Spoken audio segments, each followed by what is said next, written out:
So last month, something really strange happened to me. I traveled to Japan, but that was not the interesting part. On this trip, I made friends with a very strange man. Here is what happened. I was in a small supermarket shopping for shaving cream, I think it was, that I saw this boy of about 10 and a man of about 40 walking ahead of me in the aisle. They looked like a typical father and son duo who somehow caught my attention. I continued to observe them very discreetly when I saw the boy pick up a couple of packs of instant noodles and put it in his backpack, and not in the shopping basket he held in his other hand. I continued to observe them discreetly while they went about their shopping spree for the next 5 minutes. Those were 5 very, very long minutes, at least for me. A few minutes later, I caught up with them outside the supermarket in a dark alley, and I looked them in the eye. They knew that I knew.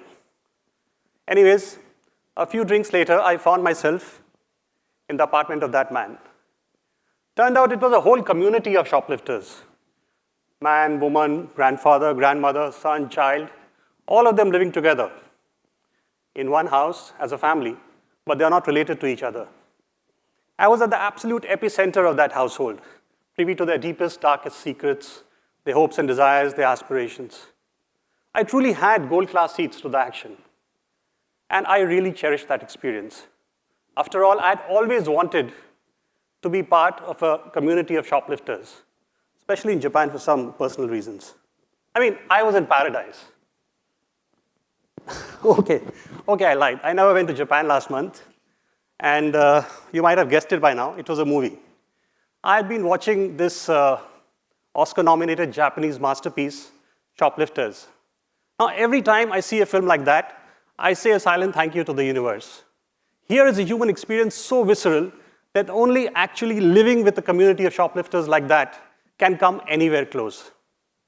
This film, Shoplifters, taught me the meaning of family and its importance like nothing had ever done before.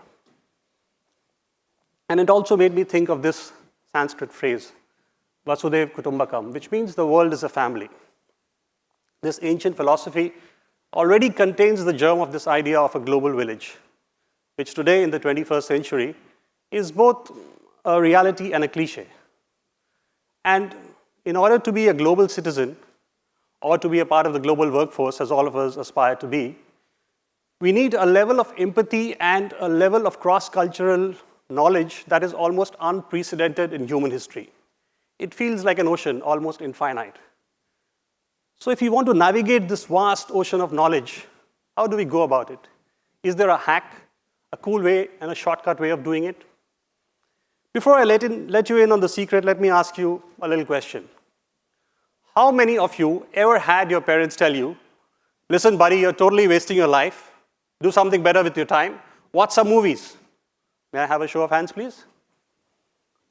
Okay, nah, I didn't think so. I wasn't raised that way either. So what is it that gets movies this bad rep? Why does it rank right up there with ultra-violent gaming and junk food? And why is it that whenever we think of movies, we think of mindless, useless entertainment? Perhaps this image or this paradigm of cinema as a mindless activity has been perpetuated by the film studios themselves.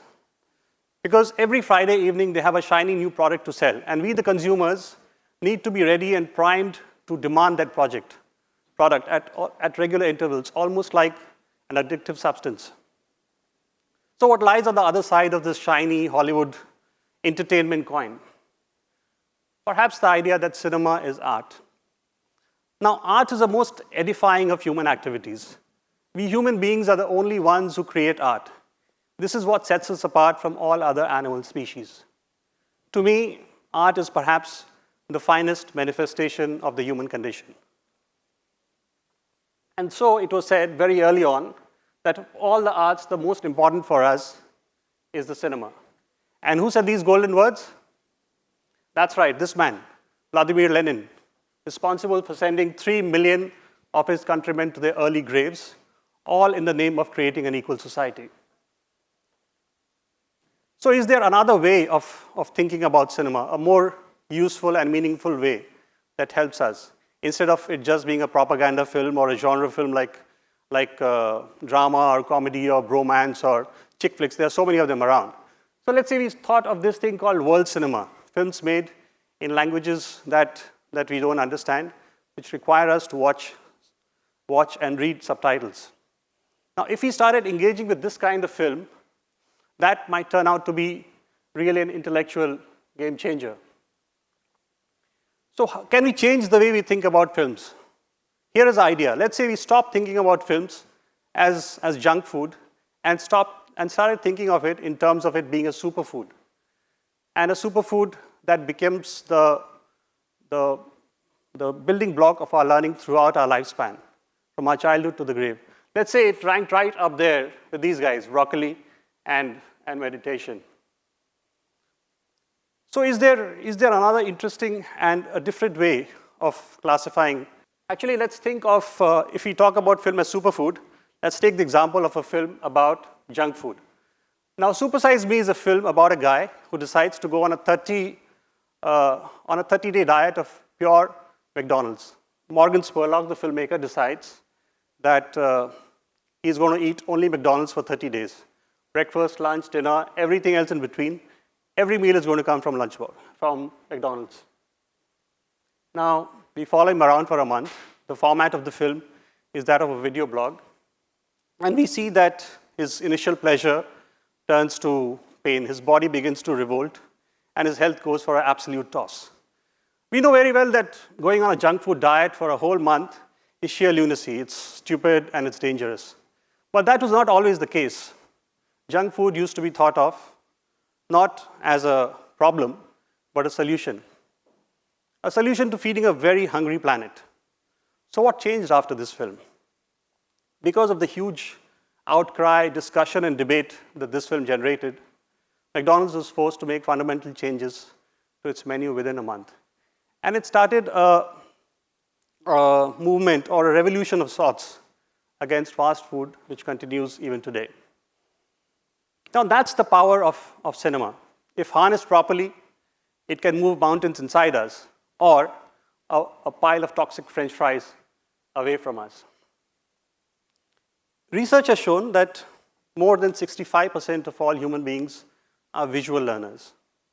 We know this and we understand this, and yet we allow this knowledge to be used against us.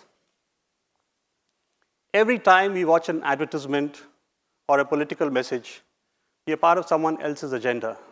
We are being primed and programmed by politicians and corporates. So can we turn the tables on them and think of perhaps cinema as an antidote to this programming, this messaging which is constantly directed at us? And let's imagine that this superfood evolved along with the messages that we keep getting, because these guys are getting smarter, so our antidote also needs to get smarter and work harder, let's say like an antibiotic. And the wonderful thing about this antidote and this superfood called cinema is how accessible it is. It's a very green way of getting the good stuff. Cinema as a superfood is far more easier to get your hands on than a pack of chia seeds halfway across the globe. So is there any other way of thinking about cinema? Let's say, apart from thinking about it as a superfood, let's say we thought of two projects. If we think that cinema is very, very accessible, let's imagine the first project being reading all the literature ever written, from Homer's Odyssey to Tolstoy's War and Peace, and everything else in between. And let's compare that project to, say, watching these films, 1,000 of the best films ever made. I'm sure that the second project is much, much easier to do. And this project will give you an overview and a command over an art form that is very difficult to achieve with any other art. And of course, the health warning here is that cinema is not a substitute for any other art form or literature for that matter. So remember the hack that I spoke about? The hack about navigating this global world, achieving a shortcut of traveling through this infinite waters of knowledge. Think of it this way. Suppose you wanted to know about a country. Just pick up 10 great films about that country and immerse yourself in the cinema of that country. So let's say you are interested in Japan for some reason. You need to, or you're told to know about Japan. You pick up these 10 films or any other 10 great films from Japan and immerse into yourself in that cinema. Now that 20 hours of immersion in Japanese culture through the ages, through some wonderful stories, that can give you a launching pad into the culture of Japan like nothing else can. I've used this hack myself in my personal life a great many times with a great deal of success. So I was curious to see if perhaps this idea, this hack can be used across age groups. So I gathered together a group of kids, 10-year-olds, and asked them to watch this film, Offside. Offside is an Iranian language film. Sometimes it's okay for kids to watch banned stuff. It's a film about a group of teenage girls who want to watch a football match in the stadium. Now in Iran, they are not allowed to go into the stadium for their own safety. These girls are absolutely tired and fed up of sitting around and watching the stuff on TV while their brothers and their parents are watching it in the stadium. So they decide to take matters in their own hands. They dress up as boys and try to sneak into the stadium. What follows in the film is an epic standoff between these desperate and smart girls and a group of well-meaning soldiers. My audience, this group of 10-year-old kids, they watched the film completely spellbound. 10 minutes into the film, they forgot that they were watching a Persian film, that they were reading subtitles. They laughed and they worried for all the right reasons. Looking at the expression, I was ecstatic. The experiment looked like a success. But when the film ended, they were disappointed. Why? The film had no story. I mean, there was no grand climax, no VIP seats in the stands, no selfies with the stars, no invites to the after party, nothing. I mean, what a bummer, right? So I explained to them that the film is actually a metaphor. Offside, the film is a metaphor about the absence of democracy in Iran. The frustration of these girls who are unable to enter the stadium is nothing but the frustration of the common man there. The small kids understood all this and asked me very sharp questions. Within the course of this 2 hours, they had understood that Iran is a troubled country. It's possibly ruled by despots, but its people are just like us. They have ordinary hopes and aspirations, stuff like girls who want to watch football. See, that's the wonder of this superfood. A small helping of this superfood led to so much. And did I mention time travel? That journey into the infinity, into the fourth dimension. That has always been the great aspiration of human beings, but till the time such a machine is actually invented, we have the cinema. From Hitler's secret bunker to being backstage with Freddie Mercury as he preps for the concert of the century, to following in the footsteps of Neil Armstrong. Cinema can provide us VIP seats at history's loftiest tables. And it does all this with great efficiency.